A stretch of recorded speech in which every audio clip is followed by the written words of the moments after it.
Members were formed a quorum. May I call the meeting to order? May I remind members that if you have a direct or indirect pecuniary interest in any of the item on the agenda today, please declare the nature of the interest involved before you speak. In accordance with ROP 83A, I also like to draw members' attention to ROP 84, voting arrangements on a matter where you have a direct pecuniary interest. Members, please return to your seats. Mr. Wyckoff, please return to your seat. FC 26, 17, 18, 23. Yes. Well, just a few days ago, I received something about 37A and also the deadline. May I say a few words? I find that hard to understand. You know, when the examination is over, then our members may have motions under ROP 37A of our rules. And in the past you said that if in the course of considering the motions and the further motions were put in, then there would be no end of it. Then I reluctantly accept. But if you set a deadline, then I think you are amending our procedures. In effect, I hope you can withdraw, you can retract your decision. Otherwise, it's just like really guillotining the discussion. Now, if you insist on so doing, I really resent it. I don't think you should change the rules in this way. I'm making a last-ditch effort, hoping that you can cancel the deadline first. Mr. Ray Chen, I have a similar point on motion under 37A. This is a breach of our ROP, and it's also against your convention. You said that under a court judgment, you could handle a chair meeting in that way. But in the past, you only reminded members towards the end of a meeting that motions under 37A had to be submitted by, say, a certain hour on Tuesday. But then we only started our discussion of this creation of post for the Cyber Security and Technology Crime Bureau. Well, all of a sudden on Wednesday, you gave us a notice for proposing motion 37A. You are changing the rules, and I think you are tightening the rules. Ms. Claudia Mo. Well, so far, I felt that you have been doing okay in chairing the FC. Honestly, you've done better than your predecessors. But on Monday, last Monday, I saw your email telling me that the deadline for moving or giving notice of motion under 37A would be noon Wednesday. That gave me a scare because I really wanted to move motion. But you remember what happened on Monday. So the deadline was noon Wednesday. So I hurried, and I didn't know how strict you would be because it's a suspected breach of our rules. But I really had to move motion under 37A, so I burned midnight oil to work out 4 37A motions, all accepted by you. But this is not like handing in assignments at school. I originally had time until last night to complete my work on motion 37A. I want to ask the reason for that, really. because we only started this paper shortly before the end of last meeting, and some members didn't have the chance to speak once yet. And many motions under 37A would be submitted based on replies from members, and if we felt that the responses were not satisfactory, we could use motions under 37A to perfect the funding request. So I found it hard to understand. I really urge you, Chairman, not to tinker with the procedures. Otherwise, you'll be criticized. I hope you can withdraw that email, or can you please defer the deadline, please. Dr. An Jiang, Chairman. Sometimes we have to sort out the rules.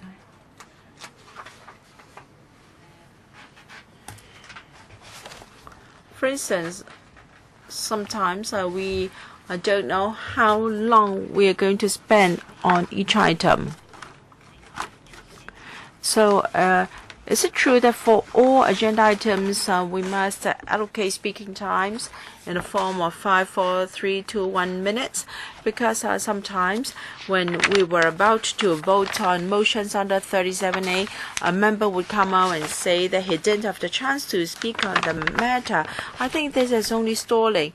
I appreciate that you have been generous. You want to allow as many members to speak as possible, but have you considered the fact that if you allow each member 5 different rounds, counting down from 5 minutes, 4 minutes, 3 minutes, then do you know how much time will each agenda item need?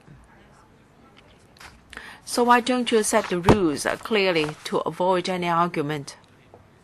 Mr. Leung Kwok Hong. Thank you, Chairman. I also want you to withdraw your email, because motions under 37A are supposed to be moved without notice. There is no need to give notice, and you are asking us to give notice. This is something so simple. I fail to understand why some members have to convince you. When you rule, when you govern us, you do it in a haphazard manner. And when we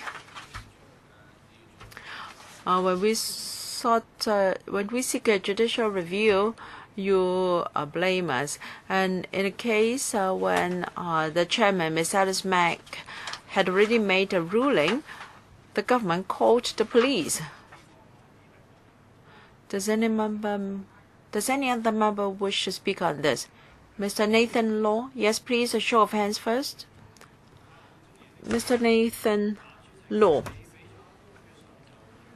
Chairman, you gave us a letter to ask us to submit motions under 37A. I think this is a signal to warn us that you're going to restrict our speaking time, and you have chosen to start with motions under 37A first.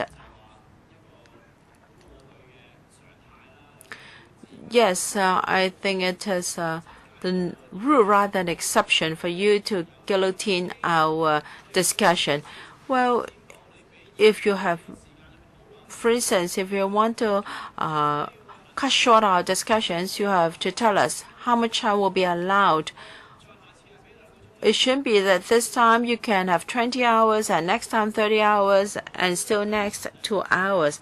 That is too arbitrary. You have to take into account the quality of replies we get from the administration. Ms. Tanya Chen. As Mr. Leung Kwok Hong said, an important element of motions under 37A is to move a motion without notice. Yes, for the sake of housekeeping, you've tried.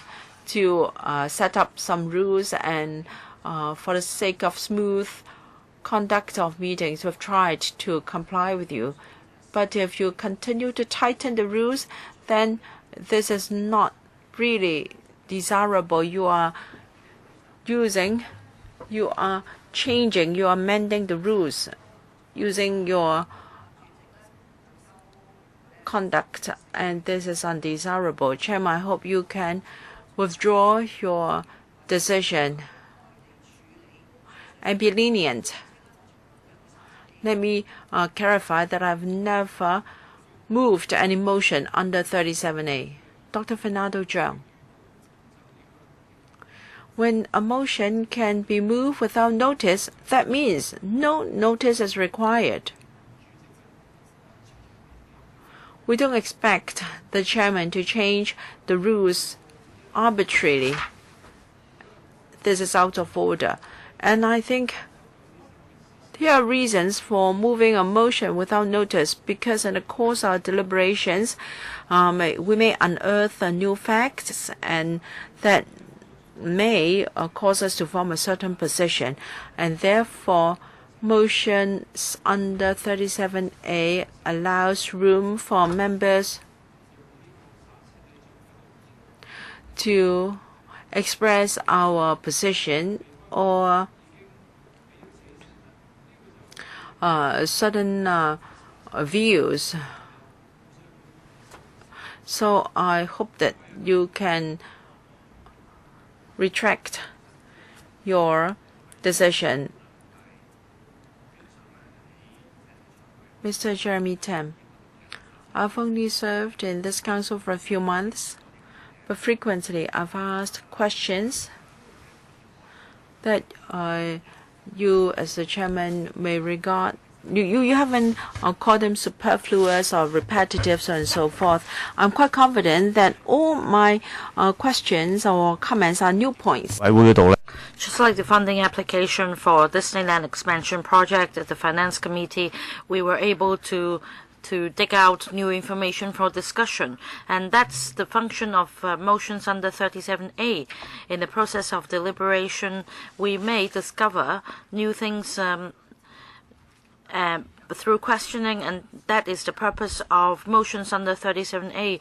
If you set a deadline now, then I think that we can actually scrap 37A of the procedures. Next, Ms. Lau Siu Lai.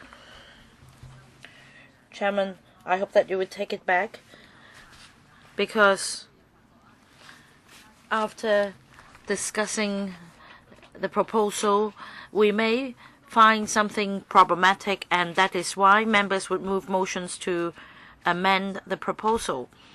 And that's how the rules of procedure function. And if you draw a deadline way in advance, I think that you are biased. I think I've said it to you before, and I've also said it to others, that you have been handling issues properly at the Finance Committee. I hope that you won't go down that path and be so biased, because if you're not impartial, then this will cost the dignity of this council. Just like what happened just now, the House Committee meeting was so biased that we have lost our credibility. So I hope that you can take it back. Dr. Helena Wong. Well, in short, you're the chairman, but still we need to follow the procedures for para 37A of the Finance Committee's procedures. In relation to the item before it is put to a vote, members may move without notice a motion. So if you depart from this approach, you need to justify yourself, and you need to convince us. I hope that the Secretariat and the legal advisor can remind Chairman whether he can make his own rules without following the FC procedures, which may hinder the deliberation of proposals in this meeting. I did not submit any motion under 37A, but I think that since we have the rules here, I think that it should not be left to chairman to decide whether to change the rules. Mr. Ted Hui, I think that you are being unscrupulous because members have criticized you for tightening up the rules and changing and departing from the FC procedures, and you just let us comment and then that's it. Does it mean that since you are the chairman, you have the power to restrict members' chance to speak because you are putting a straitjacket on the members' right to discuss the items?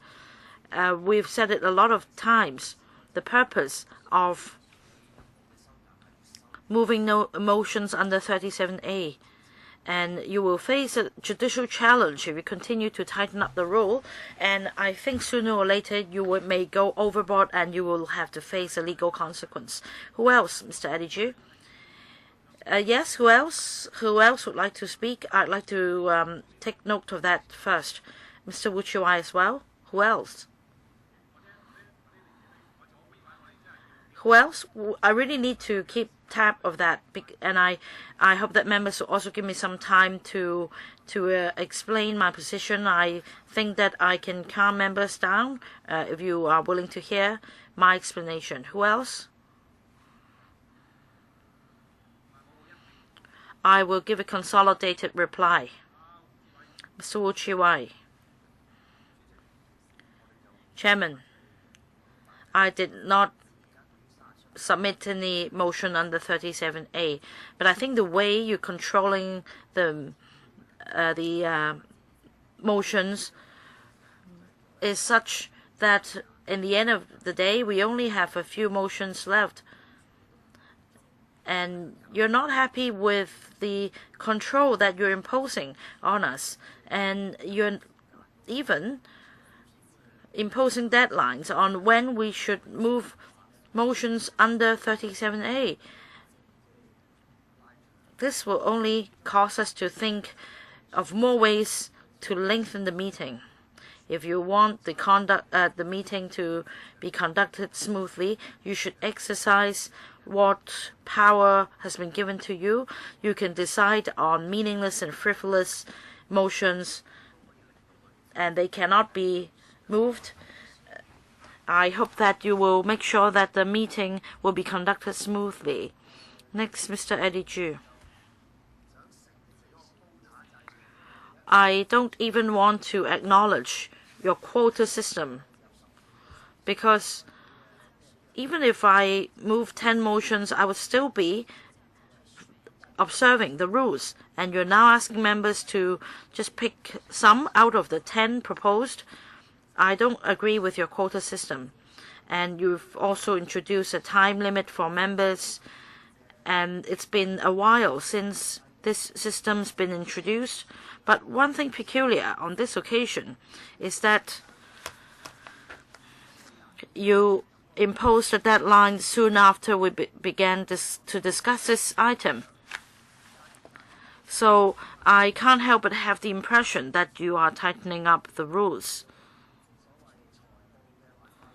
And the FC meeting is heading towards the direction of calling a halt to whatever discussion we have. I hope that you won't do that. Mr. Stephen Ho, I think the FC or the rules of procedures have been in place for a long time. And originally it was for martial purpose, and for 37A back then it was for the purpose of moving amendments by members. And I think you need to thank Mr. Leung Kwok Hong for moving thousands of amendments in the last term of LegCo. I must say that indeed it is not desirable. Maybe you're in the wrong, maybe chairman is also in the wrong, but for the smooth conduct of the meeting, we have no alternative but to do so. So maybe in the future, the government will face another judicial challenge, and I welcome that. How about we have the argument in the courtroom instead of in this meeting room?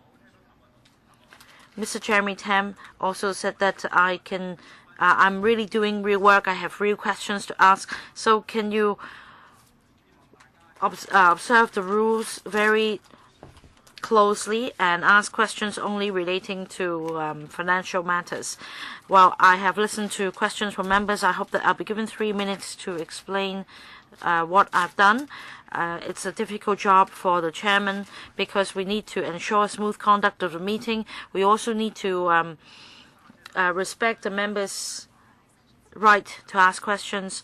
Of course, we understand that motions moved under 37A can be moved without notice, but we need to be sure that well, in the past it used to be just a motion, and then when we scrutinized the XRL funding application, it changed to 2, and then now members' interpretation is that we can have as many motions as we like. I'll try to be as impartial as possible, and Mr. Ray Chan's observation was accurate because, well, he asked why I would impose a deadline so soon. I have checked, and some members have, 16 members have asked questions before, and some members are the so-called regulars. So, in fact, in just an hour, 10 members could have asked their questions, and we have a 4-hour session available. So that is why I suggested that after 4 hours of meeting, we could proceed with voting on motions under 37A. But today we only have a 2-hour session. We have done all the calculations necessary. So I've done my part, but please understand that today we don't have much time left. Please do not move another motion to adjourn the meeting. Take this opportunity to ask as many questions you like. Now, I will also accept members' views. For the next meeting to be held on the 23rd of May, that's the deadline that I would propose. Well, Mr. Ray Chan submitted 10, and I have approved 6 out of 10. Other members have submitted various motions as well, and you need to give me time to look at the motions, or else on the spot I may only approve 1 or 2 motions. So please understand, if you intend to move motions without notice, I could only approve a small number of motions. And the new deadline now is 10 a.m. On the 23rd of May, and please also understand that I have my own timetable, and that's my intention. I did not intend to tighten the rule. I just want to have an estimate of the time needed. And I need to stress that for this proposal, we're in 2017, and this item was first discussed in 2014-15. 3 hours were spent, and then in 15-16, we discussed this item for a number of hours at the panel and at the ESC. So altogether, since we also discussed the same item last week, we would have discussed 10 hours in relation to this item at the end of today's meeting. Ms. Ray Chan, you talked about your calculations, how it was properly done, and in fact, if that was proper, you could have advised us at the end of last meeting instead of just sending an email to us stating that the deadline would be on Wednesday. I hope that you can tell us the deadline whilst the meeting is in progress, so that members can also comment on the deadline. Perhaps members may find it all right and they will observe your deadline, or they may complain. Well, Mr. Ray Chan, I can say that you're really observant. That day, I really said this to Madam Clerk, that, I forgot to mention that as well. And, well, I pronounced everything correctly. So please do not speculate. I just pronounced everything correctly. Please understand that I indeed told Madam Clerk that I forgot to mention the deadline. That is why I discussed with her on how I should inform members about the deadline as soon as possible, and that took place on Monday. I hope that we can remain calm, but at the same time, we should bear in mind that our progress is very slow, and I hope that we can make good use of the time we have today and proceed with the questions. Yes, that's my practice, only that on that day I forgot to mention it. Next, Mr. Michael Tian. Thank you, Chairman. Well, let's get back on track. Cybersecurity and Technology Crime Division may be having a really hard time because the so-called ransomware WannaCry has alarmed the general public, and the technology constantly evolves. In the past, it may have to do with suspicious links or emails, and if you were smart enough, you won't get cheated. But nowadays, even if you just left the computer idle, if you did not have the latest version of the operating system, then your computer would be hacked. As computer users, we are all hackers' target. For this division, having an establishment of 200 staff, there is no leader. And even if we want to create a post of a chief superintendent to lead the division, we're facing obstacles. We really need the division to have cross-border discussion and take part in international conferences to combat cyber attacks.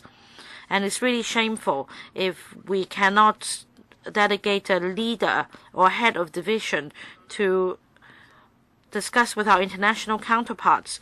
Even in a private company, the CEO would be in charge of negotiations. So I'm not concerned about the cyber threats. I'm rather concerned about political prosecution. I don't know how you define political prosecution. We have the judiciary, and we just leave it for the judges to decide, whereas for cybersecurity, it is a real problem faced by members. So we should not use these vague concerns to allow our members of the public to face the threat of attack from hackers. So I support the creation of the post ASAP. If there are fear of political prosecution on the part of Democrats, perhaps instead of internal promotion, we can ask Mr. Charles Mock to not to be a legislator, but apply for that post. And I have no objection to the paper. Let's see how we can beef up the establishment of the bureau. Mr. Lau Kwok Fan. Mr. Lau Kwok Fan. Thank you, Chairman. At the panel meeting, I indicated my support for creation of the CSP post. In particular, after recent incidents, we feel that we can not afford to lose a minute in creation of the post, because cyber crimes and also the modus operandi changes every day. And if we are too slow to act, our computer may already be infected. And the global trend is to step up cybersecurity. I must say that Hong Kong has been rather backward in this regard, and if we do not catch up, we are doing a disservice to the public, because the members of the public might be infected, but they cannot seek any redress. So if you have this concern,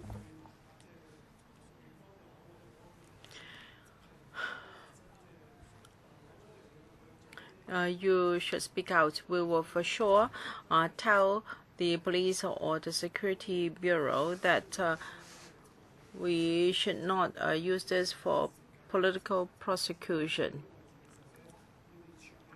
And can the administration please tell us how they handle such things before we have this position, and what things were improved after the post is created?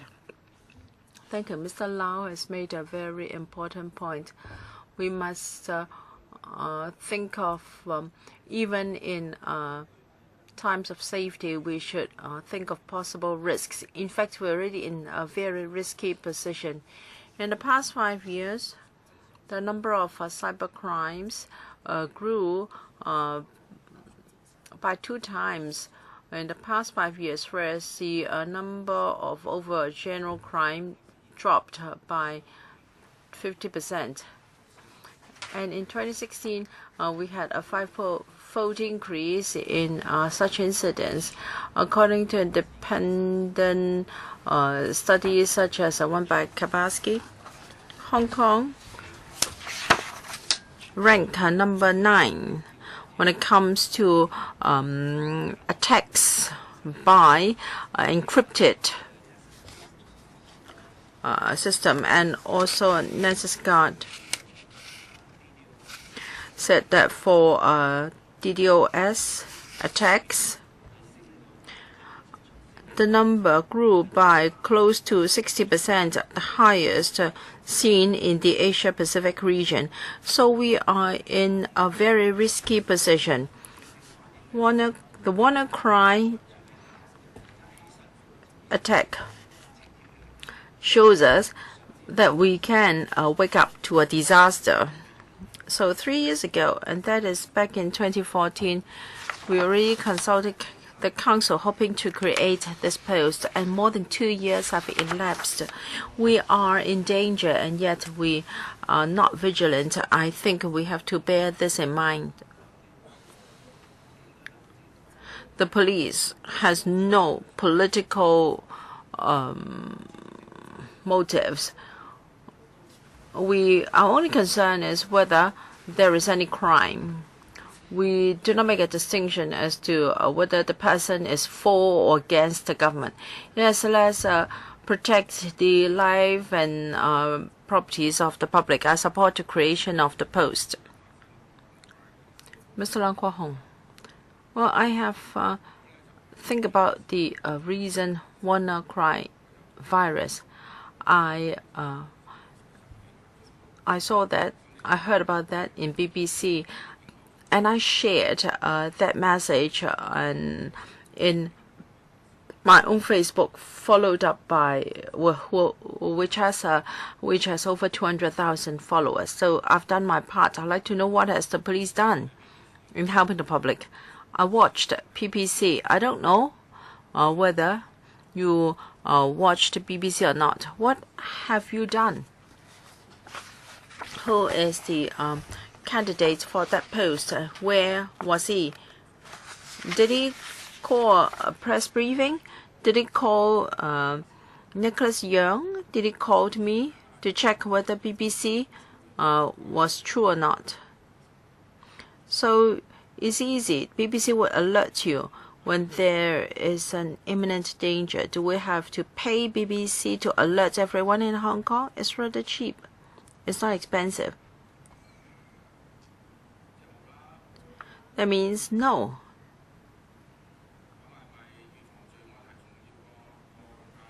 Isn't crime prevention more important than detection? Yes. And is it that it can't be done without a CSP? I'm not a CSP. I'm just Lang Kwok Hong. Should I earn the salary of a CSP as well? Well, it's a waste of time to talk here. Mr. Joseph Lee. Oh, he's not here. Mr. Loy Kwok. I think I have indicated my position in the past few years, but it's useless because the post is still not created after close to 3 years. I have mentioned real cases where members of my constituency came for help. There is a company who believed that the email was from a genuine customer asking for money to be transferred to a certain bank account because similar requests have been made by the client in the past, and therefore the company transferred the funds as requested, some to a local bank, some to an overseas bank. So the company reported the case to the police as soon it had found out that it was a scam. And I understand that it is hard to detect such cases. And I've already told the Secretary for Security this problem. We have got friends that are victims to computer scam. And recently there is the WannaCry virus or attack. It's so scary because you won't even know if your computer has been affected. So this Sunday morning, I switched on the computer. It told me that it was going to restore itself, so I was really worried. Fortunately, Latchco's firewall was not bad. After I've asked my friend to come back to help, the computer has restored itself, so I have been vigilant as to whether everything is normal. If we do not enhance the cyber protection and enhance the resources and technology, how can we be accountable to the public? How can we face Hong Kong people who are using computers? So I have nothing more to say. I really hope that the paper can be passed today, because the industry has asked how come this position, which is long needed, is not yet created, and there should be more resources for cybersecurity, and yet the paper is still not passed. Mrs. Regina Ip.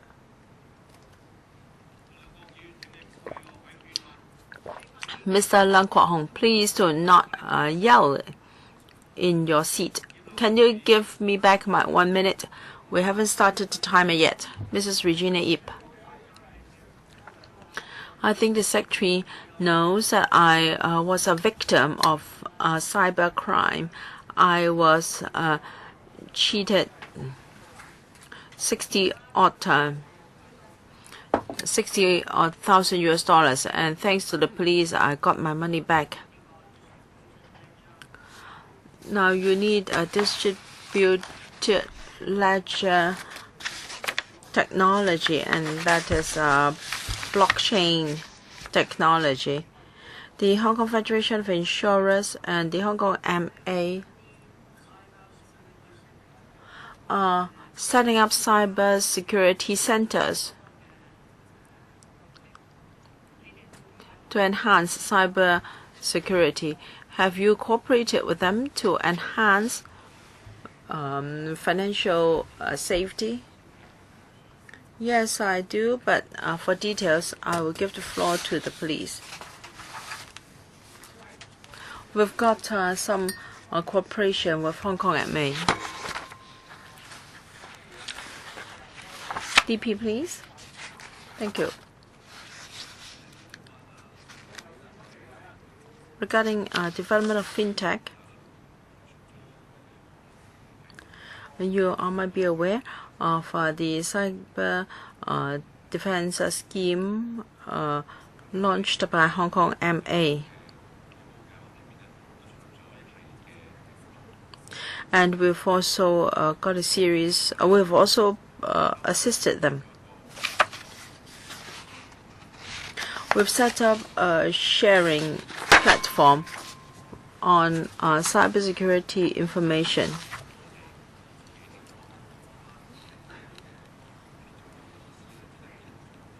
that is to set up a network with important facilities so that we can collect information on cyber attacks. And such information will be disseminated to FIs, financial institutions, to help them to enhance cyber safety.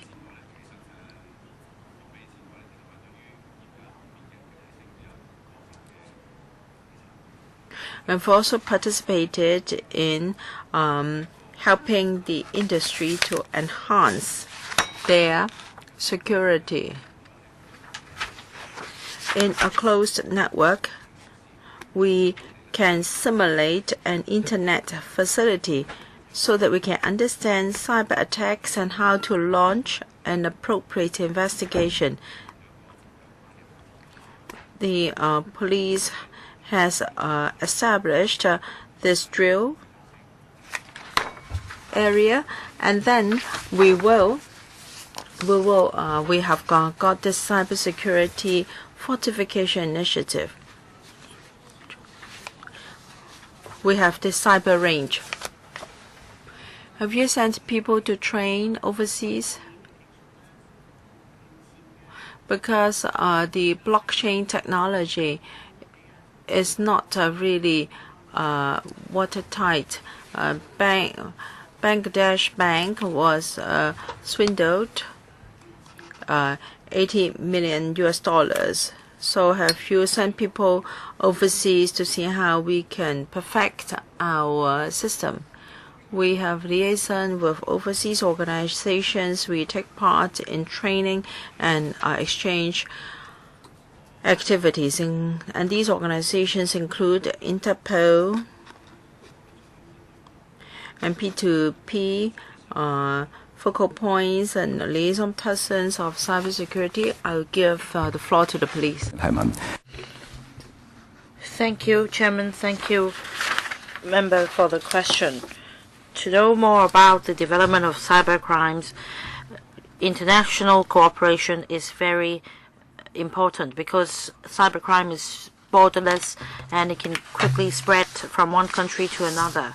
So on a regular basis, we attend international conferences, especially on cybersecurity and detection of cybercrime.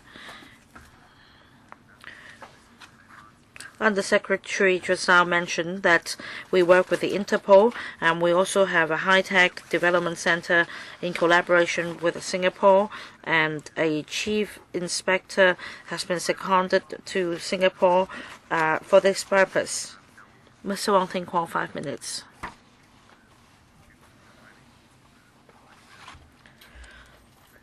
Now, I think for the creation of this post, it may not be related to import and export, but e-trade is getting more and more popular, and our industry also needs to catch up with the trend.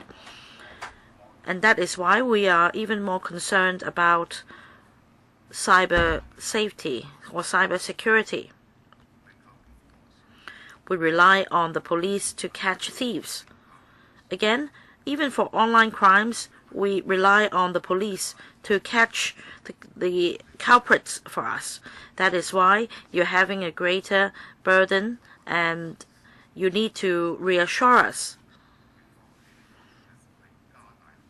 I also hope that the police can step up his effort so that when it comes to e-commerce, we can catch up with the global trend. And that's my comment. I hope that members will not only focus on political prosecution, because I don't think that's the reason for not creating this post. Mr. Wilson, all 5 minutes. Thank you, Chairman.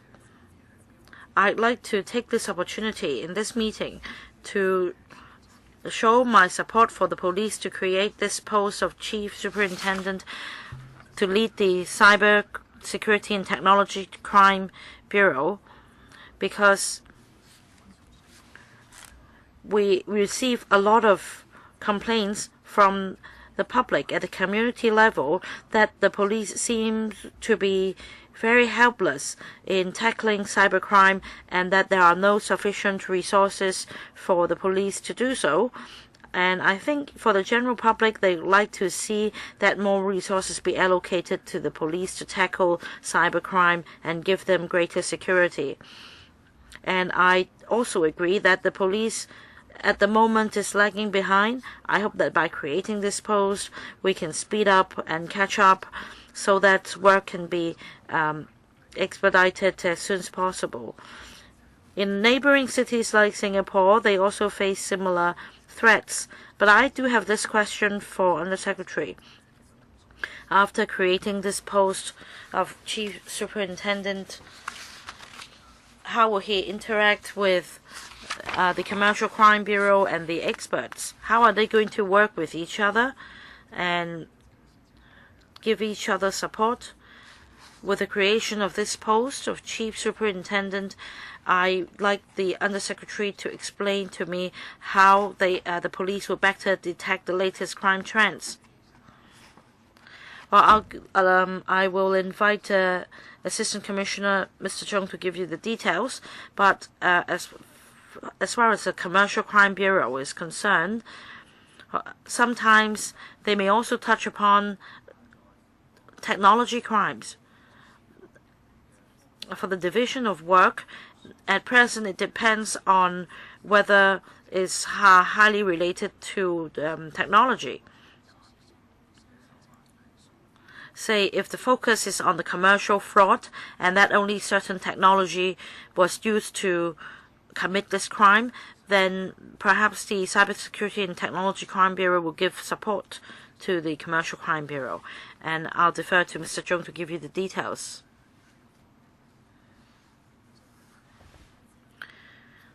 For the CSTCB, it's a branch developed under the Commercial Crime Bureau. Now it is established as a separate unit.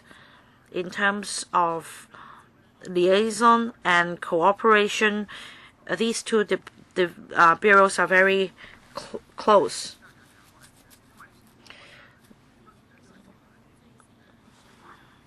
Now, very often, cybercrime involves scams and frauds and other monetary crimes, and that is why liaison between the two bureaus is needed.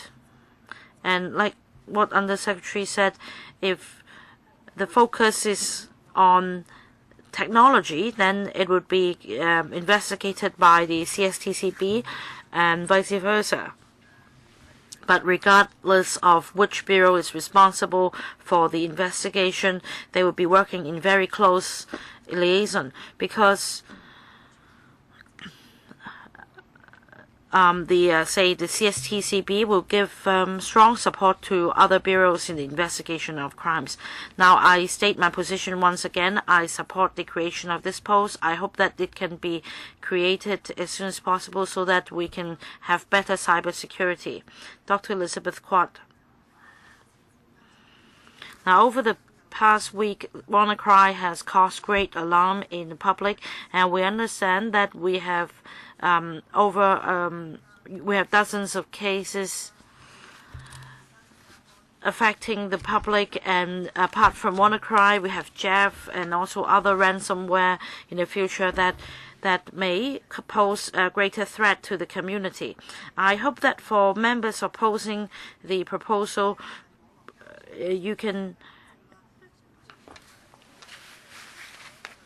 will stop using those excuses such as political prosecution, too much power on the part of the police, etc. Because we need the police to ensure cybersecurity in Hong Kong. And I think it is the public's aspiration that we have better cybersecurity. As technology crime becomes more and more rampant, and this proposal has been delayed for a number of years. I can't imagine what will happen if it's further delayed. I want to know whether by increasing manpower we can have better cybersecurity.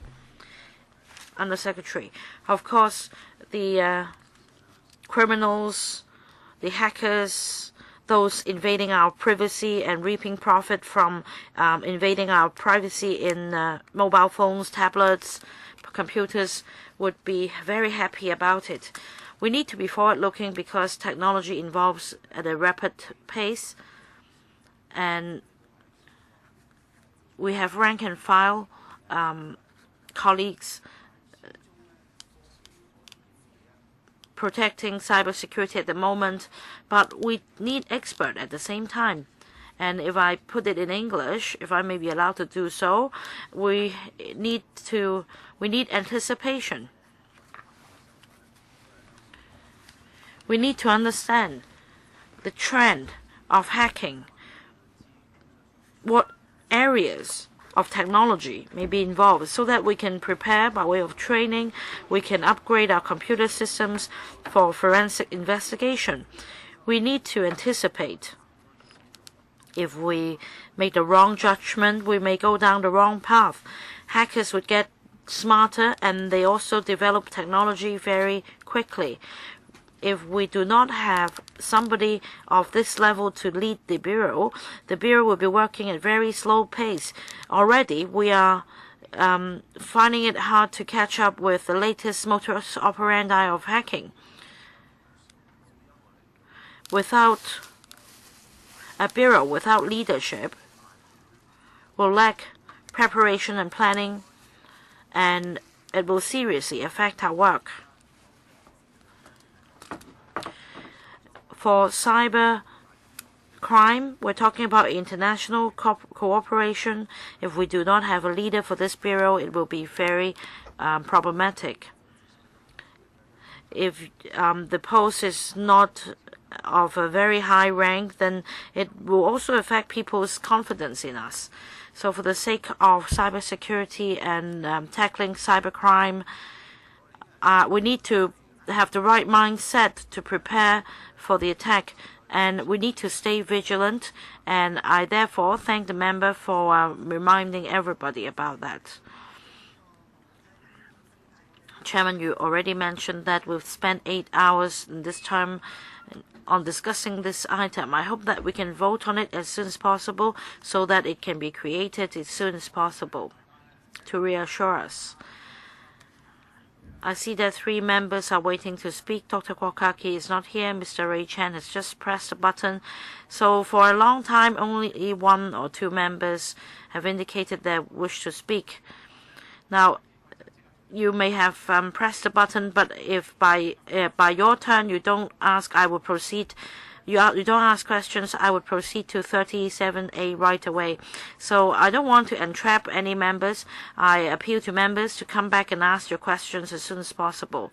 Next, Ms. Zhao Kaiming. I really agree with Undersecretary that we must stay vigilant because we are facing huge threats. I understand from news reporting that the loophole comes from the United States, and that's how WannaCry 1.0 has been created, and we now have 2.0. We don't know when 3.0 will be created. Without doing anything at all, members of the public will be subject to this threat. So if we have this chief superintendent attending international conferences and cooperating with our counterparts, will we be able to recover proceeds from cyber crimes? If some members of the public have paid the ransom in the form of Bitcoin, I want to know how successful we will be in recovering the proceeds. Undersecretary. Time is a critical factor in detecting cyber crimes. Of course, if you report the matter to the police at once, there will be a greater chance of your money being recovered. The other factor is that very often the hackers would be somewhere abroad, and quick liaison would also be critical. Coordination is necessary to tackle the problem with our global counterparts, and we need somebody of a certain high ranking to do that. Once the post is created, the design would be for the chief superintendent to act as swiftly as possible. Second, we need a very good network so that we can demand the counterpart to take action as soon as possible. And we must also be able to exert pressure or influence for the counterpart to respond to our requests, because they may have their own work priorities. It depends on the organization and their work to exert influence on our counterparts so that they can help us as soon as possible. Thank you, Undersecretary. That is why we strongly support the proposal. We hope that the proposal can be passed as soon as possible. Mr. Ray Chen. Well, Undersecretary said that we're facing threats and we must be vigilant and we must not just turn a blind eye to that. And I can say that members of the public are very concerned already. We're not only concerned about hackers, we're also concerned about surveillance by intelligence officers locally, worldwide, and also those in the mainland. And that is why we have so many questions. We need to clarify matters. Now, for this CSTCB, it has been established for a long time, and we're not blocking the establishment of the Bureau. We're talking about creation of this specific post. About cyber attacks such as WannaCry, after creating the post, does it mean that no such problem will ever occur again? Of course not. Now, before the WannaCry attack takes place, what has been done by the Bureau? My concern is that even if we create 2 CSP posts, in the face of large-scale cyber attacks and blackmail, Hong Kong doesn't have the strength to block or detect such crimes. Chairman, Undersecretary. Thank you, Mr. Chen. If Mr. Chen has listened carefully to my replies to other members, you already have the answer as to why this post is important. First, we need leadership for training, technology, and otherwise we may be going to a cul-de-sac. Secondly, we must have a CSP to set up an effective international network of liaisons so that we can detect or investigate such crimes expeditiously. And we want the CSP to build up an influential network. Yes, I did hear this, but faced with WannaCry attacks, I'd like to know what your Bureau has done before and after the attacks and whether they have been effective. I will ask the police to explain afterwards. As pointed out in my paper, the Bureau is engaged in research to look at new virus, new trends, and internationally it is agreed that a lot of R&D is needed before you know what the other party will do. And secondly, protection technology. They have done a lot, and education and publicity. They've also done a lot to make the public more vigilant. Our police colleagues must have the technology to tackle such problems first. I defer to the police. No, Chairman. The police is about to tell us what they have done to address the WannaCry attacks. We will not wait for such attacks to happen. We want to be better prepared in the form of publicity, education, cooperation with stakeholders in the international community so that we can do a good job in prevention. As mentioned in the paper, we have done a whole lot of preventive work in terms of cooperation with stakeholders and international organizations. We have held seminars and we've used different channels for publicity. Mr. Lau Xiulai, thank you. I also like to ask for some details. I understand that whether it be in the cyber or real world, we need patrolling. And in the last ESC, in the last of the last council, Ms. Sitho asked whether you would use undercover agents. Will you use hackers, or will you ask forum owners to provide information rather unreasonably? And the reply from the administration was they would not disclose such things. And people like myself have frequently received email that some hackers with government support is trying to steal your password. So I'd like to know if this CSP is created, will you have a more professional code for relevant people to follow, the do's and don'ts, and will you have a disparity treatment for different parties?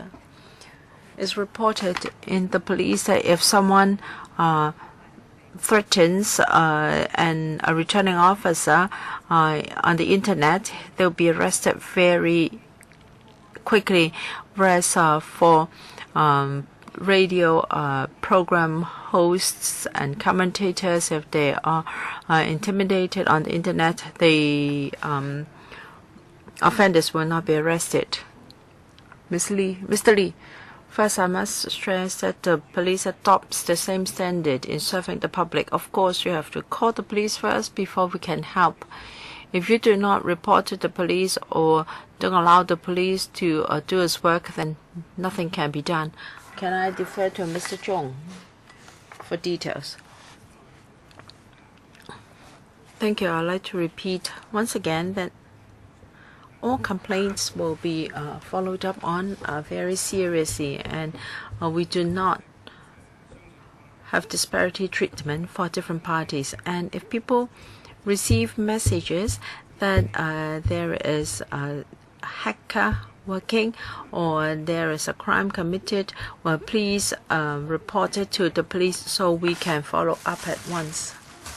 Let me give you some information. That TV program host was threatened that corrosive liquid will be poured over him or her, and he reported the case to the police, but he was not taken seriously, so the treatment was quite different. Can you tell me the reason why? Well, anyone who reports a crime to the police should, of course, tell all he knows to the police, and if then the police should accept that case. And if anyone asks for assistance where the law permits, the police should provide protection or assistance. If Dr. Lau, you think that the treatment is not in line with the usual situation, do let us have the information and we can follow up or pass it on to CAPO. Sure, I can give you information. So I'm asking whether the frontline officer was not dealing with the matter properly, or do you have a code? Will the CSP make a code for their frontline officers to follow, and will that include hacking into one's network or requiring owner of forums to provide information? Whether it is in line with our code or procedures, I cannot conclude now without any investigation, but you can give me details of the case. As for cyber patrolling, Mr. Zhong can supplement. For cyber patrols, we mainly target at criminal offenses or possible criminal offenses. You asked whether there will be any hacking. Of course, what we do in investigation will comply with the laws of Hong Kong. This is for sure. And our cyber patrol will also be done in a law-abiding manner. But do you have any code? Do you have any detailed code for your frontline officers to follow?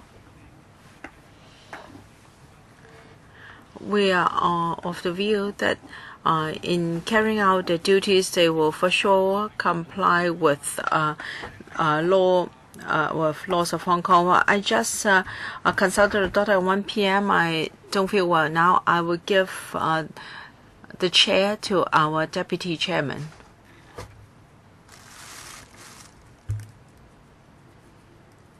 All right, are we going to vote on this paper? Mr. Eddie Ju. 而家係咪下一位朱凱廸議員嘅道理？係，唔該。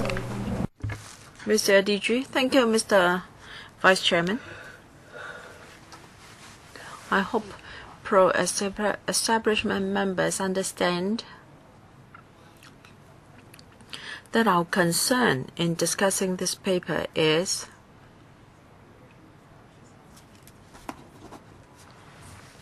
whether our freedom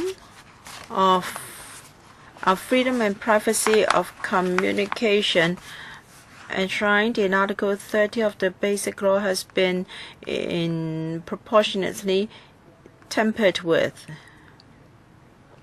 I thank the police for a written reply to my questions, and in the third reply, or rather in the third paragraph of the reply,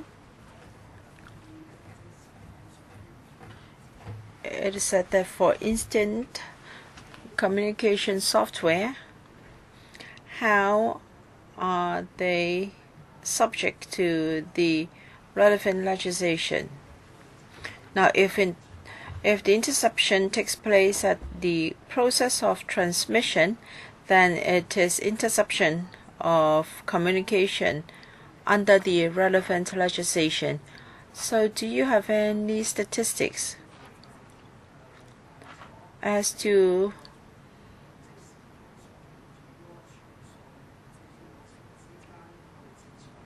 number of applications approved to carry out interception of communications?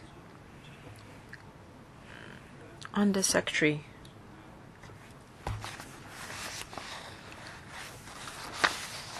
I think it should be for the Commissioner for Interception of Communications and Surveillance to answer.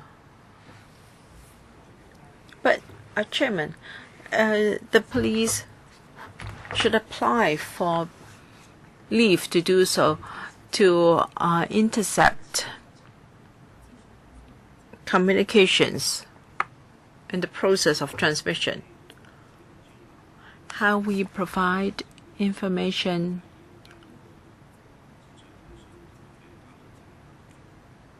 and how we do it will be regulated by the Interception of Communications and Cover Surveillance Ordinance. And information provided by the police is according to the requirements of the Commissioner.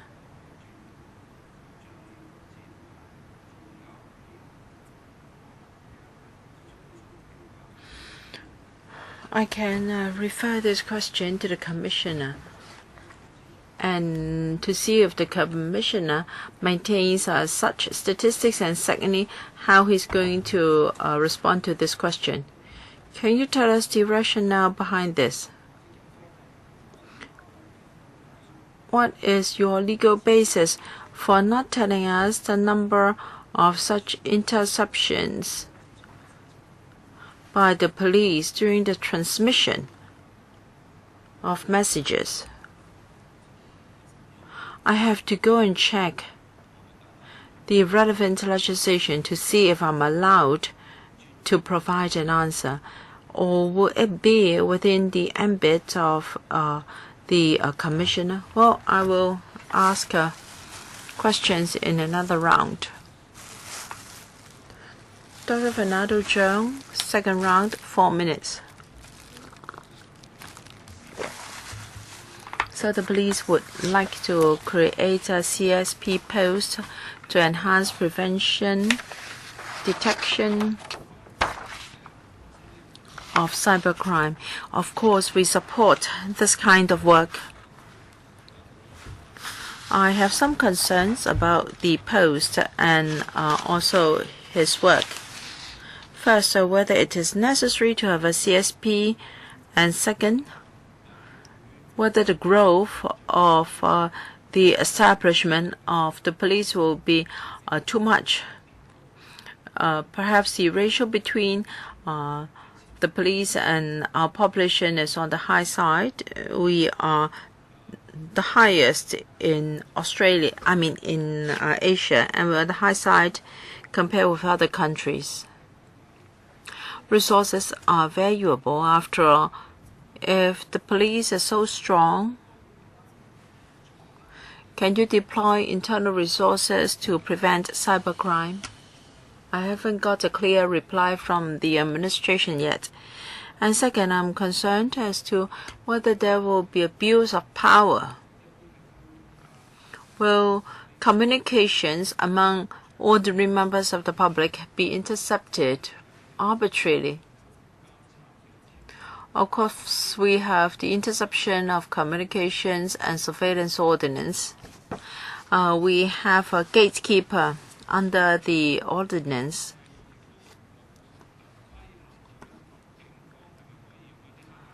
But the ordinance will not cover whether the police can use software to carry out surveillance of members of the public. In Hong Kong, how can we prevent this from happening? After all, this is our private or basic right, and I haven't had a clear explanation from the police yet. Third point, I'm concerned about the following.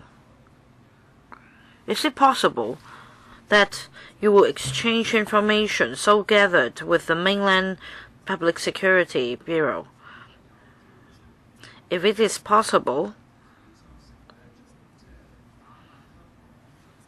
then would it be de facto oppression on freedom of expression in Hong Kong?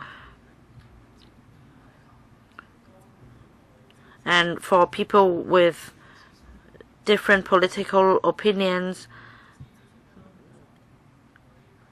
and then if the mainland considers it necessary to gather information or intelligence in this regard, whether the Hong Kong police will pass on the information to the mainland authority. These are my three concerns. I'd like the police to reassure the public, please. Under Secretary.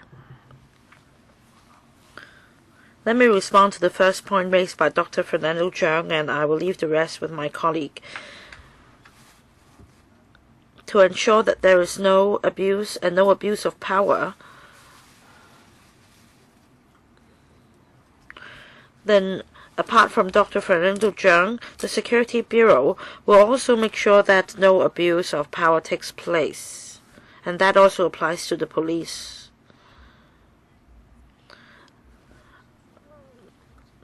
As I said a number of times before, 90% of the offences are not dealt with under this piece of legislation.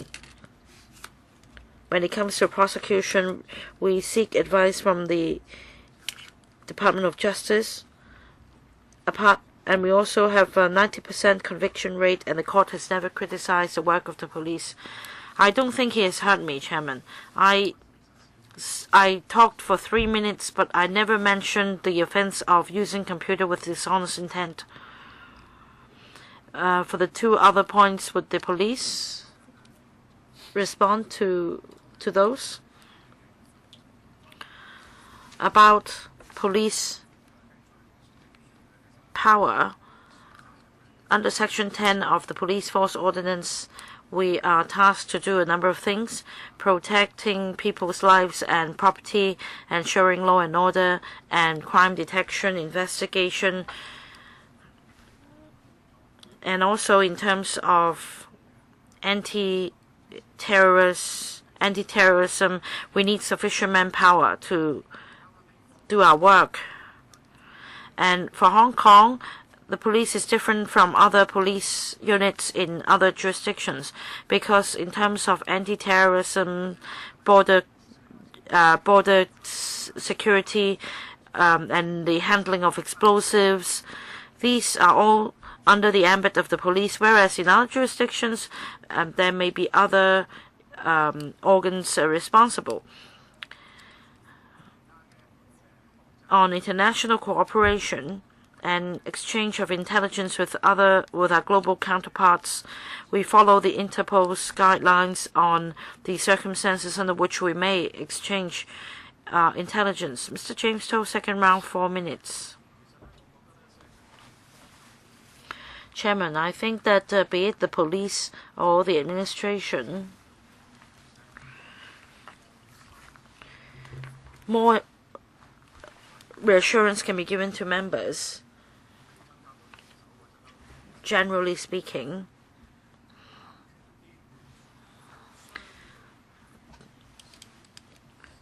that is to explain to us that with increased manpower, there would be a fewer chance that the police would abuse its power. You need to explain to us the following. For example, some members may be concerned that the information gathered may be submitted to the mainland. You don't need to refer to any specific case, but you can give us some examples. Say, in certain scenarios, information will not be exchanged, and then in another scenario, information may be exchanged. You need to convince us. Or just now, the superintendent said that we follow the Interpol's guidelines, but what about our relations with the mainland? Do we still follow the same requirements laid down by the Interpol in relation to our interactions with, say, the US or Japan? I have been monitoring the government for decades. I don't think that the approach is exactly the same. And I'm sorry to say the following. Even if Mr. Lee Ka-chiu is my fellow schoolmate, and you may be promoted to secretary, I need to say this. Let's say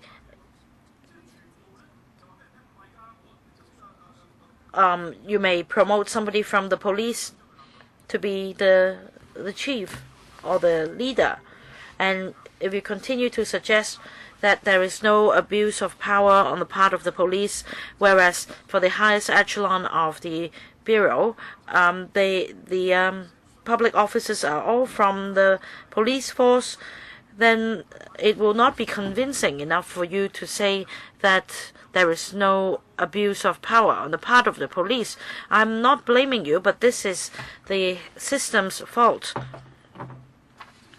We have the Undersecretary and also the police here to answer our questions. And just now, some members asked some very specific questions. Instant messaging app, I think this is everybody's concern, because we receive messages every second, so to speak. To have surveillance on instant messaging app. What about the interception of communications and surveillance ordinance? This is just one possibility, but you have other avenues, such as the search warrant.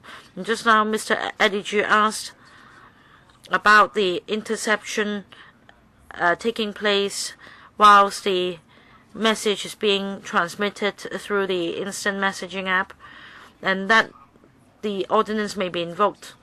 How about surveillance on the internet as a whole?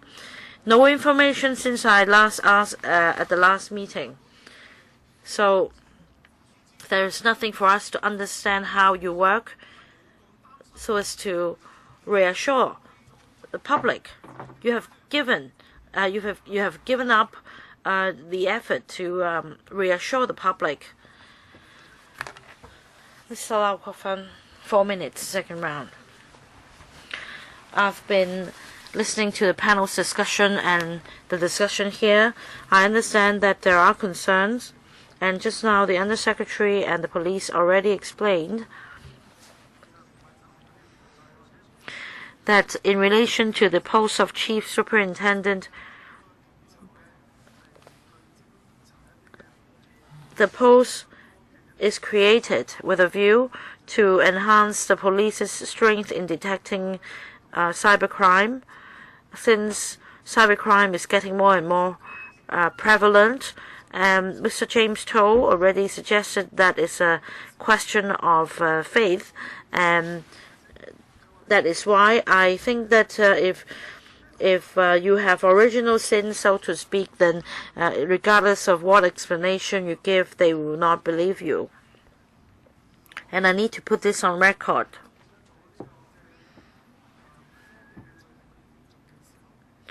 If technology crime is so rampant,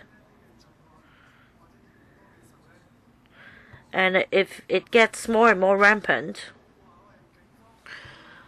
I hope the Pandemocrats would not by then blame the police for not doing anything or working so slow, because the police is unable to work effectively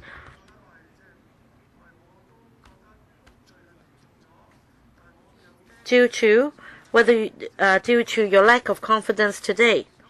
Your concern is whether the police would make use of this opportunity to engage in political prosecution.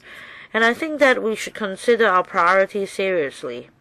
If you think that the ordinance itself is ambiguous, we can discuss and review the piece of legislation on another platform, but we should not get in the police's way at this meeting, because if we continue to drag on our feet, we have spent so much time on this proposal, and I'm even more concerned that more and more people's lives and properties will be affected. If there is a delay, and if we need to wait until next week, what will the impact be? We already see different strains of the virus, say for the WannaCry, emerging. Even one day would cause a great change. So we should set our priorities straight, and for the ordinance, I think we can use another platform to discuss it. Whereas for today, you should give more thought to protecting people's properties and lives, and I hope that we can create this post of Chief Superintendent as soon as possible. I'd like the Undersecretary to respond to my comment on the issue of confidence. Thank you, Mr. Lau, for your comment. Of course, the Security Bureau and the police will continue to work hard so that people have confidence in the Bureau and in the police. As far as the system is concerned, we have put in place adequate checks and balances to make sure that there is no abuse of power on the part of the police. We have the IPCC that handles complaints against police. This is a statutory organization with independent members in the council. Second point, Hong Kong has a high degree of transparency, and the media also monitors the government, so that we're sure that the police would not act ultra-vires. So how we can better understand the police's work and to have greater confidence in the police, will continue to work hard. Second round, Mr. Long Yu Chung, 4 minutes. It is true that cybercrime is getting more and more rampant and technology constantly evolves, and Mr. Lau Kok-fan would like us to support the proposal so that the post can be created as soon as possible. I agree that basically that is what we should do as cybercrime gets more rampant.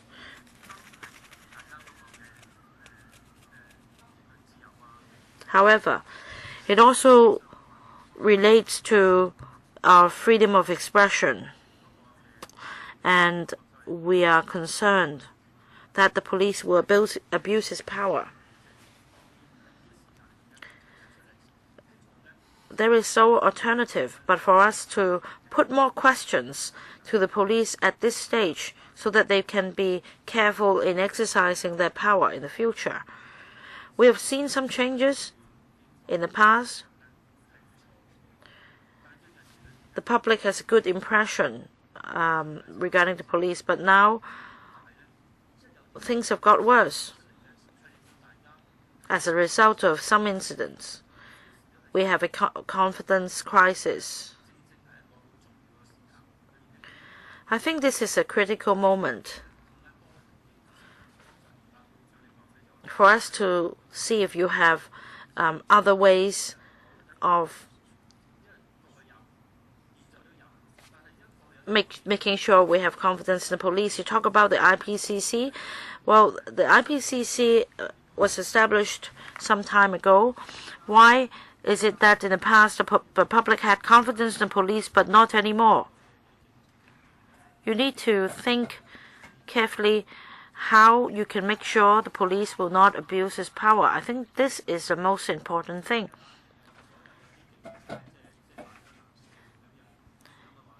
You have been telling us that any police officer abusing his power will be subject to sanctions, etc.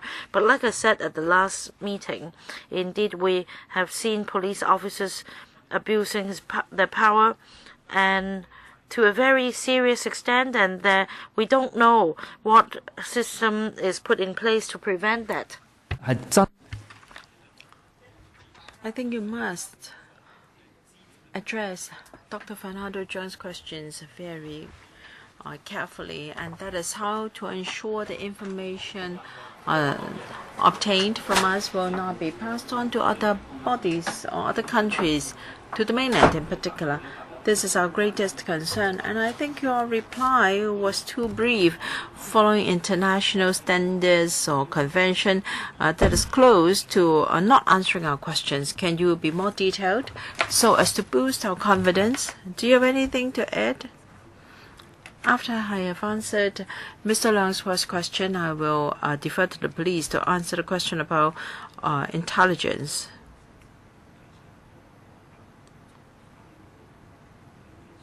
What CAPO does can reflect two things. First, the number of complaints against the police have seen a lowering trend over the years. Of course, there are cases where the public were not very happy, but that has made the existence of IPCC and CAPO all the more important, and that's why you have seen a reduction in the number of complaints. There might be cases where the procedures were not followed, but it's not as what Mr. Leung said, that the situation is deteriorating. If you look at the number of complaints, the situation is improving. Mr. Hui Chi-feng, the third round, 3 minutes. Thank you, Chairman. I think I asked you once and Mr. James told twice, and I ask you once again, and that is about seeking information from internet service providers. And you told us that you have not maintained such statistics. Why? Because this is very critical.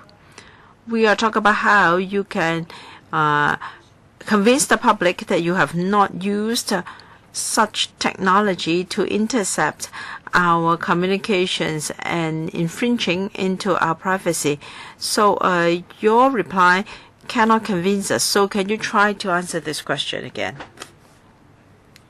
Undersecretary, seeking information from ISP, we've already provided statistics to LegCo, the number of cases where they rejected your request and the number of times you apply for approval from the court. For some, it's not really a rejection, rather, they did not have such information. And the reasons for rejection, there were cases where they refused to give you information, right? Please allow me to finish first.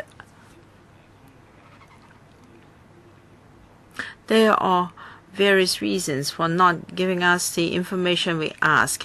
For instance, they don't have the information, and secondly, the period of storage is very limited. By the time we ask for it, it is already gone. So can I defer to the police to answer the rest of the questions? Mr. Chung, I think in our paper to LegCo, I think we've mentioned the number of requests made. Can you speak up, please? Am I coming through? So why is it that sometimes it cannot be sure? Because as said by the Undersecretary, for instance, the information may not be available, or even the IP address is not in Hong Kong. So every ISP has its own policy. So even though the information is not provided, that doesn't mean that is a rejection. We have not seen a case where there is a flat no. So even though the information is not provided, it may not be a rejection. Perhaps it is their government, their company policy that when the IP address is overseas, information will not be provided. So we have not seen any case where ISP turned down our request. What about warrants? Different suppliers, ISPs have different mode of operation. Sometimes an injunction or warrant is needed, sometimes not. In fact, in investigation of crimes, it is warrants are needed. We don't think we have to maintain statistics of warrants sought. That's exactly why we don't trust you. You had 4,000 cases and only one required use of a warrant. So for the other cases, you did it by intimidation or duress. Your time is up. Mr. Shiu Ka-chun, 4 minutes. One old question and one new one. My question was asked last time and also repeated by Dr. Venado Jiang just now. Why can't you deploy resources internally within the police to address new phenomena? In the social welfare sector, we're given a lump sum grant. The government's argument is old needs have been satisfied. There may be new needs. We are not going to give you any resources. You deploy your internal resources to do that. All right, the overall crime rate has dropped, although cybercrime has increased. So why can't you readjust your resources to do it? You talked about 20-odd CSPs, each with their dedicated duties, and therefore you cannot deploy resources internally. I'd like to know what are the duties of these CSPs. Why are they so engaged in their duties that they cannot be deployed to tackle cyber crime? The Security Bureau said that they would not disclose the investigation procedures and code for hacking into people's computer to detect or to investigate crime. Now, I've got this book on online outreaching work. This is a code. Social workers may involve cases of young prostitution or drug trafficking, so on and so forth. The persons under investigated will not be informed. Will you hack into the accounts of NGOs or service or units? And you might infringe into the privacy of clients when outreaching social workers, or if you want to gain access to our files held by outreaching social workers, you need a warrant, because if privacy is compromised, that would affect the mutual trust between social workers and clients. Mr. Lee, I'll answer the second question first, and then the police will talk about the difficulties they faced in redeploying their CSPs. The way the police gather evidence and intelligence has to be law-abiding. I've said this a number of times. If the means used is subject to the regulation of the Interception of Communications and Surveillance Ordinance, then it has to be done in accordance with the law. The Commissioner presents annual report to the Council, and in his report the Commissioner will examine whether there's been any breaches and any flouting of rules. Mr. Shiu, you may refer to the annual report of the Commissioner for details. As regards internal redeployment of resources and CSPs, can I invite Mr. Zhong to answer? Thank you, Chairman.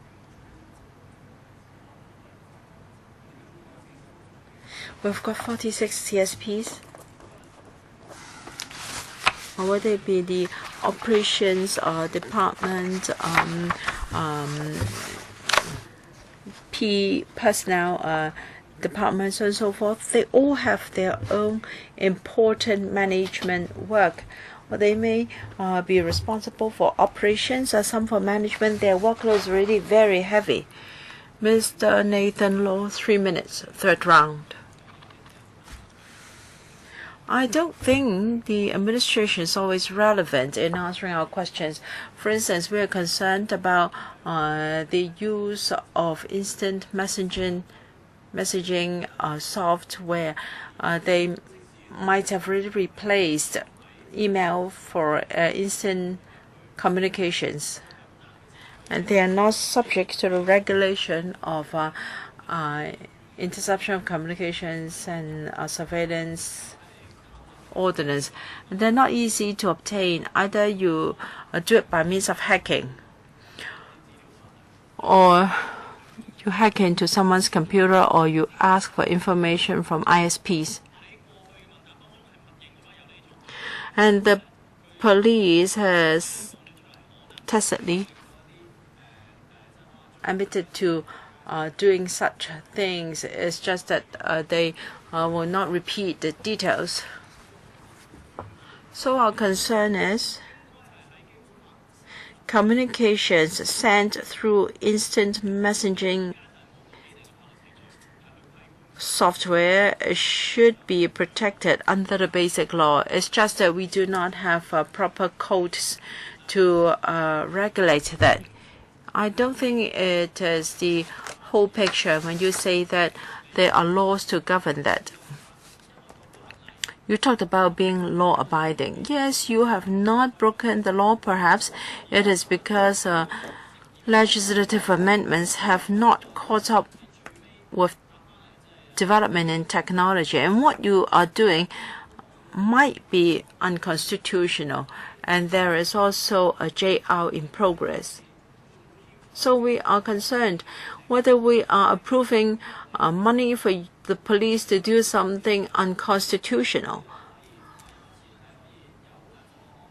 So even though by approving the money we can have better cybersecurity, I still have my reservations.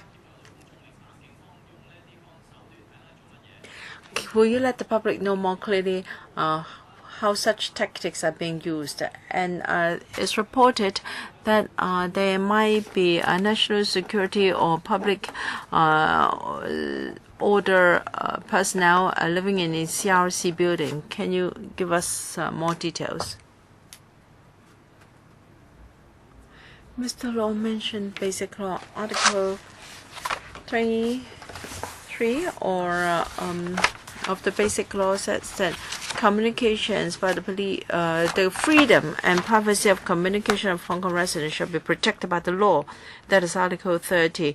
No department of individual may, on any grounds, infringe upon the freedom and privacy of communication, except that the relevant authorities may inspect communications in accordance with legal procedures to meet the needs of public security or of investigation into criminal offences, so long as it is regulated and it is for the purpose of criminal investigation that is allowed. The ICSO Cap 8589 states very clearly what can be done under what circumstances. And we have a highly transparent reporting system. That is for the Commissioner to submit annual reports to the Council. And the Security Bureau will be subject to grilling by members here together with the relevant departments. So we are fully in compliance with the constitutional requirements. And whether with a CSP post, the law will be clearer. This is exactly what I want to say. We need to be focused. The CSP will enforce the law and ensure that we are given the right protection in terms of cyber security. And if you have concerns about the provisions, I think we can work on the legal provisions. I welcome a debate in this Council. It's just that it is not something we can address in a funding application paper. Mr. Michael, first round, 5 minutes. Chairman, we've been discussing this issue for a long time. I think we are very clear about this. In 2012, from 2012 to 2016, the monetary losses due to cybercrime has risen to some $2.3 billion. And for the WannaCry computer virus spreading across the world, we now see a very popular computer product, and that is external hard disks. It has caused great alarm among the public, and this is actual threat to the public's lives and properties, and even the international financial centers are affected, because nowadays many transactions are done online. So, be it theft of data or other cybercrimes, the threat is imminent. Apart from WannaCry, which may lock your computer, there are also other kinds of virus that may steal data from your, or steal resources from your computer to engage in the mining of Bitcoin, for example. And it has gone beyond our understanding of the conventional crime. Not only will we lose personal data, we will also be victims of actual crimes. And I've heard some really repetitious questions from members. Well, the investigation should be done more thoroughly, etc. And I really agree with Undersecretary.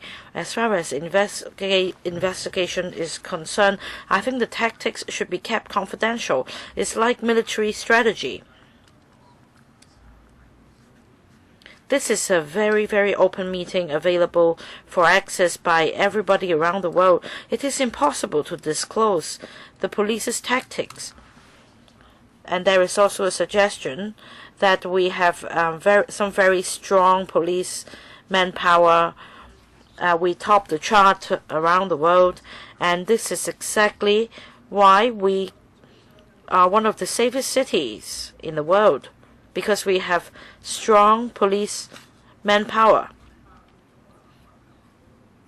And if we focus on tackling cybercrime with existing manpower resources, we might be neglecting other crimes. And if there is an increase in the crime rate for other crimes, will those members be politically responsible? Because at the community level, we have been asking for increase in police power to tackle those crimes. And if you suggest that the police should use existing resources to tackle cybercrime instead of creating posts, then I have another suggestion. If you can scale back your protests and rallies, then the police wouldn't have had to spend so much manpower on these problems. So this proposal is about creating a leadership post to tackle cybercrime and technology crime. I'm in strong support of that. Any response? No? Third round, 3 minutes, Mr. Ediju. Thank you, Deputy Chair. I'd like to pick up on my last point. Deputy Chair, imagine we're facing two different scenarios. Say if Mr. Nathan Law and I communicate via WhatsApp, the first scenario is that the police can invoke the ICSO for permission to be given to intercept our communication. When I send a message to him, it can be intercepted by the police, and that's the first scenario. For the second scenario, like what other members mentioned already, there is no need for the police to apply for permission. Rather, different means can be deployed, say by hacking our phones or by taking our phones away, or say through the internet service provider to obtain the record of our messages.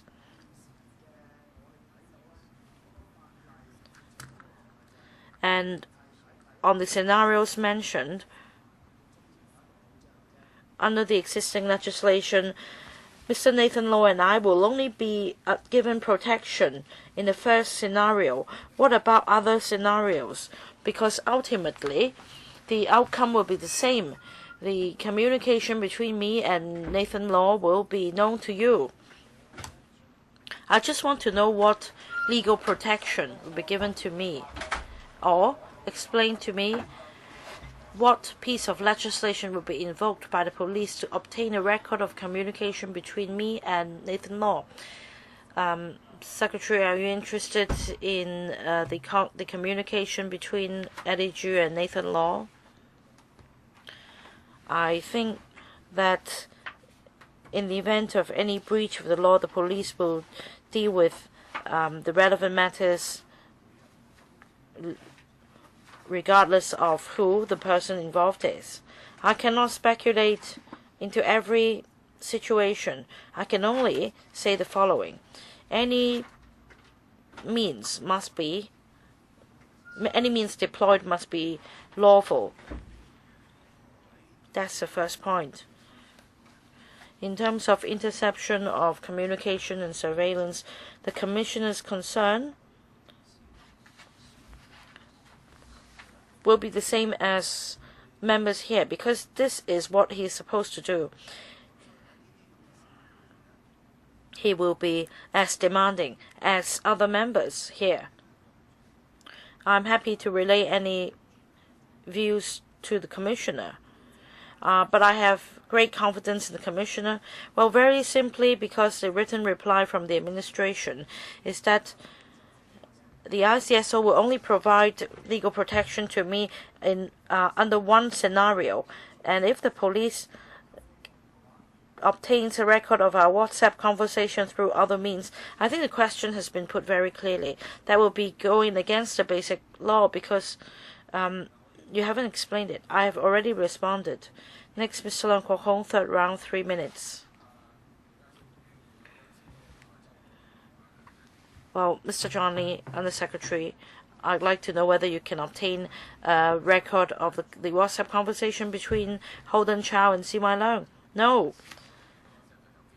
But if you want to have a record of my WhatsApp conversation with somebody else, then you can do that. It is true that Hong Kong police force is also responsible for intelligence collection because we do not have an FBI. On the face of it, we seem to be very clean. We don't have anything like CIA or FBI. Because the task is also taken up by the police. We have the special branch, which had conducted various investigations. We no longer have this establishment. So, which department is responsible for that? Clearly, the problem remains. Second point, we do not have this organization. The counterparts may have one.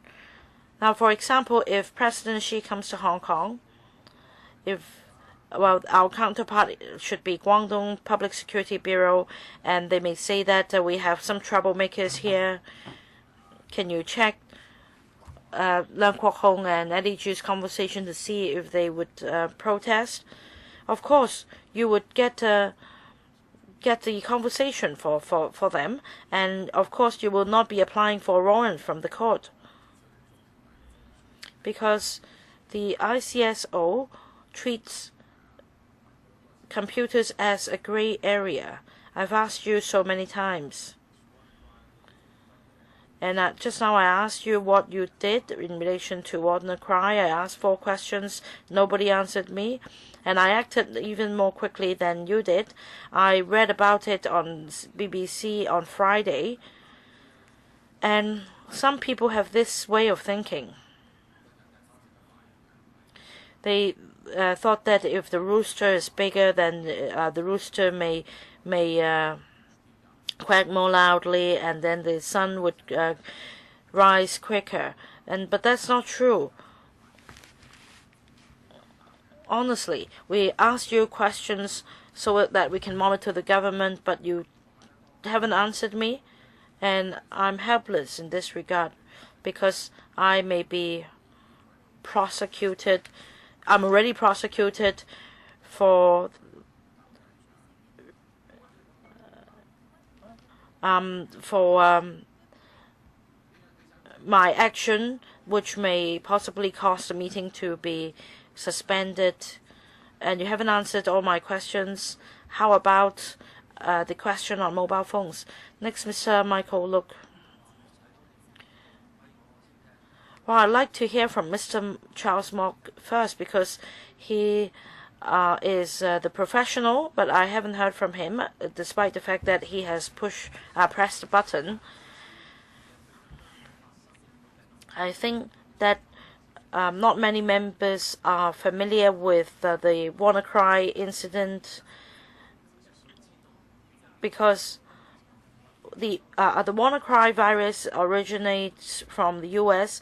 because the U.S. is aware of the loophole with the Microsoft system, and originally it was supposed to fix the problem, and accidentally through WikiLeaks the virus got leaked and spread across the world, and Microsoft still has no idea why it took place. If you're concerned about this, you shouldn't even use WhatsApp because the server isn't in Hong Kong. The server is in the U.S. My understanding is that There is no instant messaging app which uses the server in Hong Kong. You're using servers either in the mainland or Russia or the United States. So the question is whether we should or should not create a post, but rather how we can stipulate very clearly in the law. And I think that we should discuss it at the panel, not at the Finance Committee, because this is about creation of posts. I don't think that we are on the same page. It's a waste of time.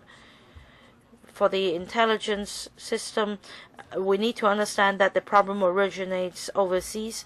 We need to create this post so that we can talk to our counterparts in another jurisdiction. So please, even if you're filibustering, let's show us some quality. Do we need a response from the administration? We still have some time left. I will allow Mr. Siu Ka-chun to speak as well. Third round, 3 minutes. Thank you, Chairman.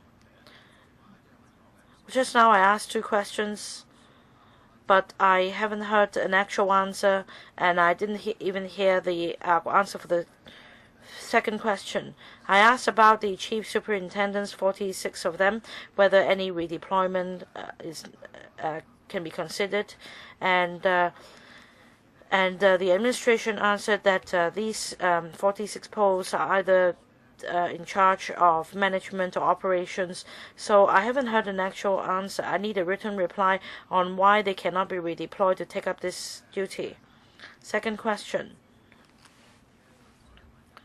I want to know whether the malware would affect the outreach teams of social workers, such that the relationship with the clients would be undermined. Let me answer the 2 questions of Mr. Siu Ka-chun first. If there is no breach of law, then the police is not required to go after anyone. So unless there is a breach of the law, I don't see why. Well, but the problem is we come across cases of suicide or speeches involving suicide or drugs, etc. And I am in the outreach social worker team, and you should know that it's very possible that I would get in touch with young people like these. And is it possible for you to hack into these accounts? And how should we conduct our work as outreach social workers? Under Secretary. No matter how I answer this question, Mr. Shiu will still have reservations. I think the best is for Mr. Shiu to report such cases to us if they happen. And I don't think there is any cause for worrying. In the EC paper to the Council, EC 2016-17-23, enclosure 4. We have set out the works, the duties and work priorities of the current CSPs, 64 CSPs. Their hands are full, and we've already reviewed the situation. I beg to differ. I don't think we are being over worried, because the police has indeed gone to some outreaching social worker teams to ask for our computers to see whether some of our clients are involved in their investigation. The time's up. Next meeting is scheduled for the 26th of May. Thank you. I declare the meeting adjourned.